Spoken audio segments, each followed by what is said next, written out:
কলকাতা পুলিশের সাধারণ কনস্টেবল থেকে দেশের অন্যতম জনপ্রিয় সঙ্গীতশিল্পী হয়ে ওঠেন তিনি।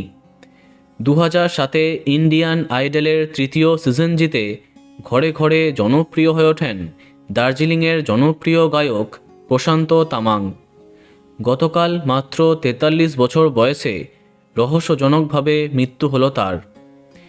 1983 সালের জানুয়ারি মাসে দার্জিলিংয়ে জন্মগ্রহণ করেন প্রশান্ত তামাং। খুবই অল্প বয়সে বাবাকে হারিয়েছিলেন। কঠিন পরিস্থিতির মোকাবিলা করে কলকাতা পুলিশে যোগদান করেন। কর্মসূত্রে পুলিশের সঙ্গে যুক্ত হলেও গানের প্রতি তার ভালোবাসা কখনো কমেনি। 2007-এ ইন্ডিয়ান আইডলের তৃতীয় সিজন জিতে জাতীয় স্তরে জনপ্রিয় হন প্রশান্ত। সেই জয়ের পরে মুক্তি পায় তার অ্যালবাম ধন্যবাদ, যা প্রচণ্ড জনপ্রিয় হয়। দেশ বিদেশের একাধিক মঞ্চে পারফর্ম করেছেন তিনি। পাশাপাশি প্লেব্যাক গায়ক হিসেবেও নিজেকে প্রতিষ্ঠা করেছিলেন।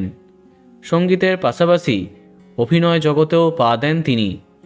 গোর্খা পাল্টান, নিশানি, পরদেশি প্রভৃতি ছবিতে কাজ করেছেন প্রশান্ত।